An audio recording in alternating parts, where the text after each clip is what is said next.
Hello and welcome to Context. I'm Bakhtiar Sonova, and today we turn our attention to a crucial international gathering that's taking place in Turkmenistan. The third United Nations Conference on Landlocked Developing Countries, or LLDC3.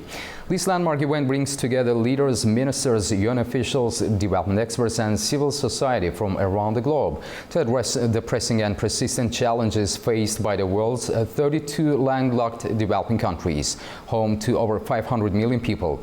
These countries face unique structural obstacles, limited access to global markets, high transport costs, dependency on transit countries, and increasing vulnerability to climate change.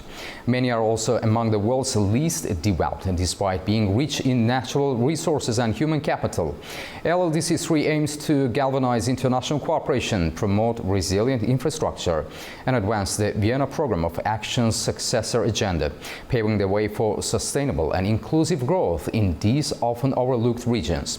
To unpack the significance of this conference and explore the regional and global implications, we are joined today by Dr. Nurbolad Nushanbayev, a PhD in International Relations and professor at Turan University in Almaty, Kazakhstan.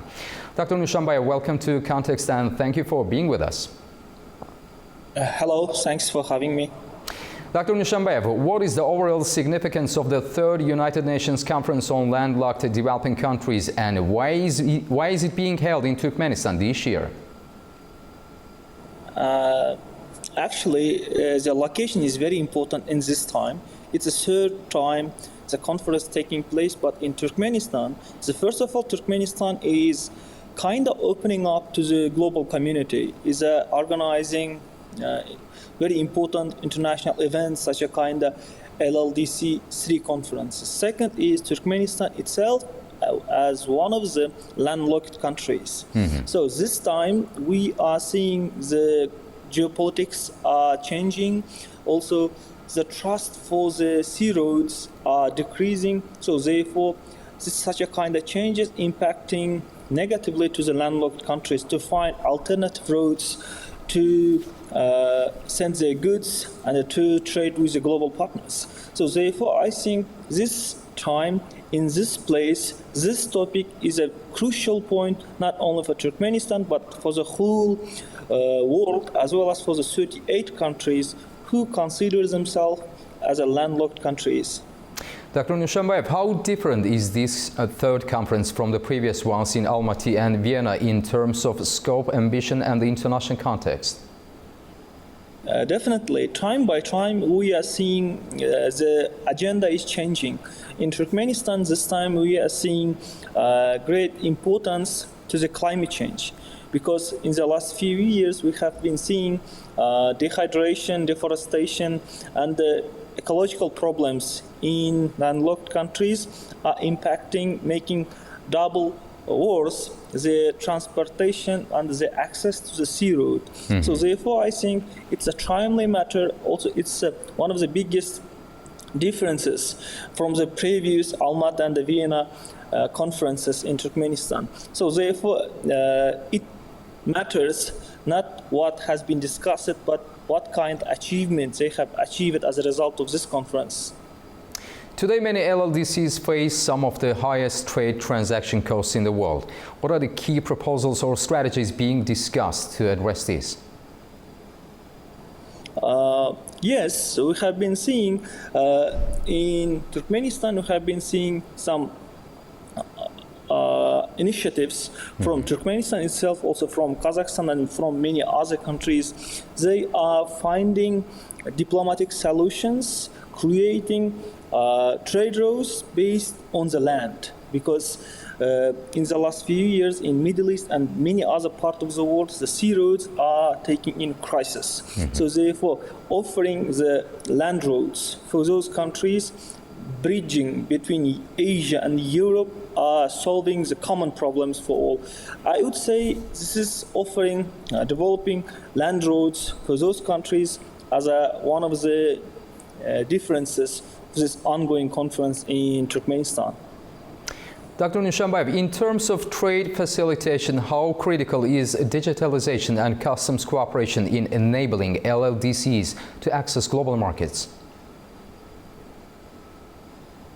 Definitely, one of the one of the turning point decision implementing modern technologies in trades and in logistical aspects. Let me tell you from the experience of Kazakhstan. Kazakhstan in the last few years trying to implement AIs and the modern technologies on logistical aspects. First of all, it will provide security. Also, it will decrease the cost of transformation.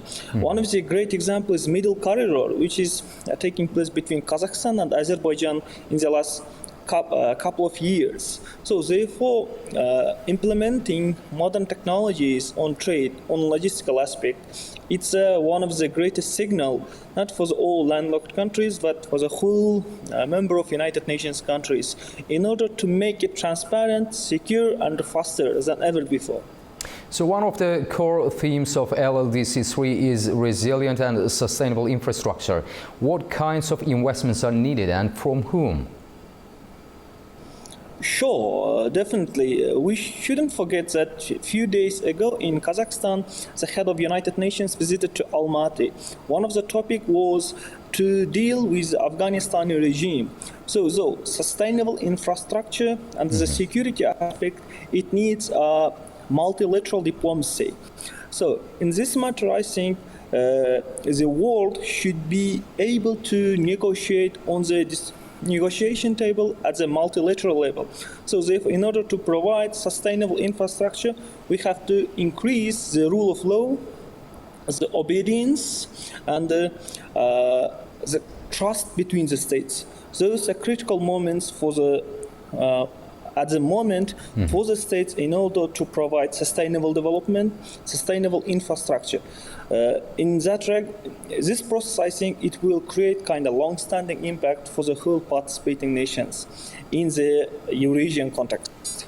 Dr. Nushanbayev, can you talk about the importance of corridor development like the Middle Corridor, Lamu Port, South Sudan, Ethiopia Transport Corridor or the North-South Transport Corridor, and how LLDCs can better integrate into these networks?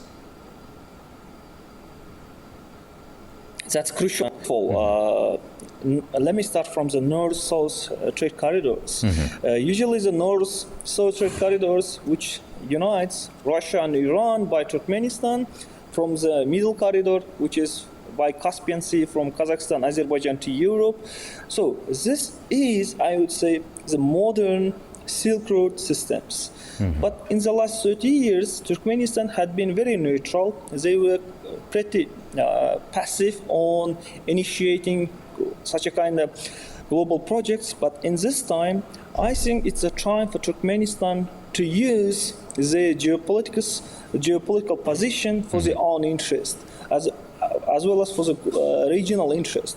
In the case of Middle Corridor, it will definitely make Caspian Sea region states as a center of everything, from the trade, from technologies, because the whole world are now trying to influence on these regions. So therefore, Middle Corridor is very important to find alternative trade routes bypassing Russia, as well as at the same time the North-South trade routes. It's also becoming such a kind of alternative trade routes, which is helping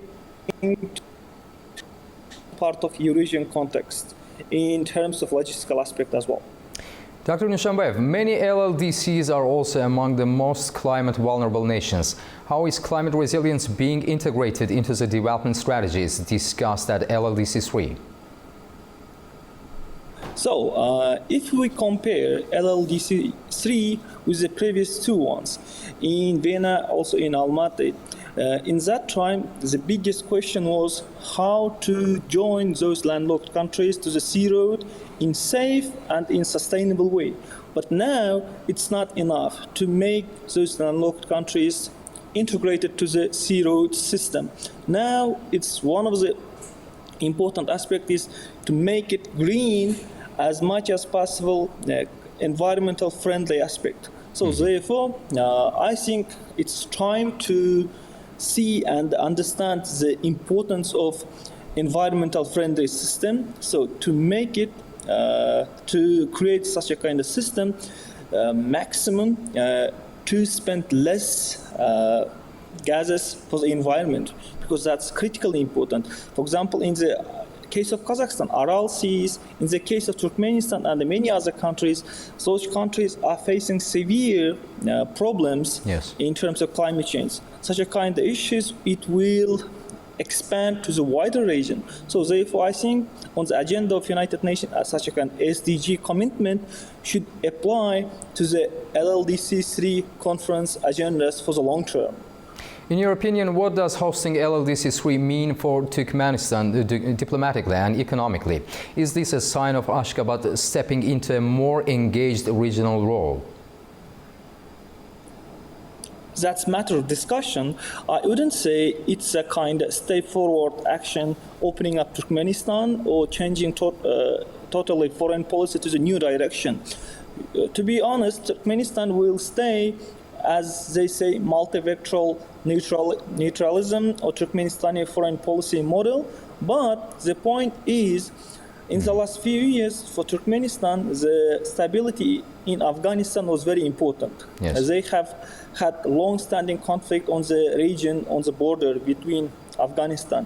Now, in Afghanistan, the situation is getting better time by time. So therefore, it's a time for Turkmenistan as well, first of all. The second, as a new president, as a young man, he wants to be seen in global politics, not as a USSR-style politician, but new energetic politician who are open to initiate such a kind of global issues, to host UN-based conferences in this state.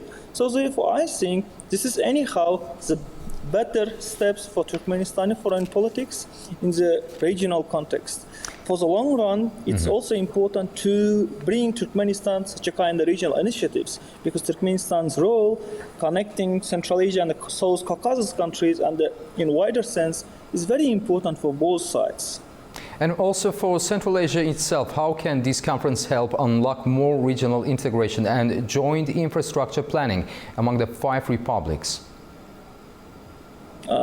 That's critically important for the regional aspect. If you will look at Central Asian integration in the last couple of decades, Turkmenistan has considered one of the passive states in Central Asia which were absent from many regional projects. But now, Turkmenistan, I think they are taking more importance for the regional integration aspects in terms of economy, in terms of sustainable development and environmental issues. This is one of the signs for opening up Turkmenistan closer with South Caucasus countries as well as for Central Asian countries.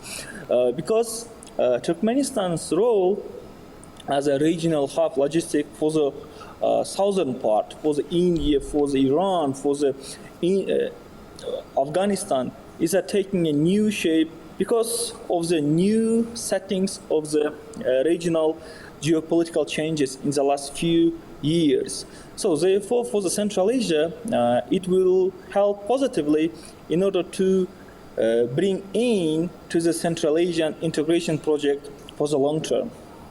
Dr. Nushanbayev, finally, what should success look like after this conference? What concrete outcomes or action plans do you expect to emerge from LLDC3?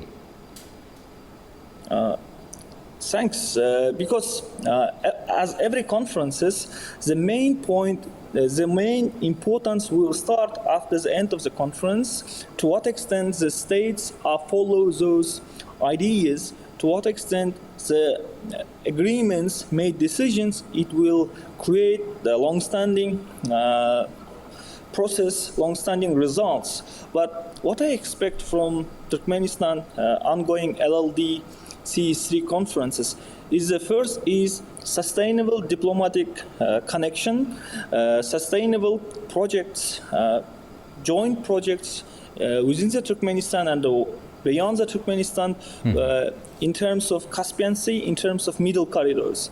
Those projects, from my point of view, it will accelerate the regional integration projects, as well as it will create the role of the Caspian Sea in a wider sense making a breach between Asia and Europe, as well as it's a problem also of landlocked countries in Africa, landlocked countries in Europe. They have common vision. I think it's a time to implement for all 38 countries sustainable, climate-friendly policies to the foreign policy, integrating to the global zero trades. Because in those landlocked countries, 1.5 billion people lives. So their lives matter, their economic integration matter. Result, the Turkmenistan's LLDC summit, it will be kind of first step, such a kind of great initiatives after these conferences. Dr. Nurbollat Nushanbayev, thank you very much for this discussion. We truly appreciate your time and expertise. Thank you so much for having me. This year's LLDC3 conference is more than just a diplomatic gathering. It's a critical opportunity to reshape the trajectory for some of the world's most disadvantaged yet potentially dynamic nations. Landlocked developing countries may be geographically isolated, but they are central to the global conversation on inclusive development, climate justice, and sustainable growth. Thank you to our viewers for tuning in. I'm Bakhtiar Sanov, and this has been Context. Until next time, stay informed.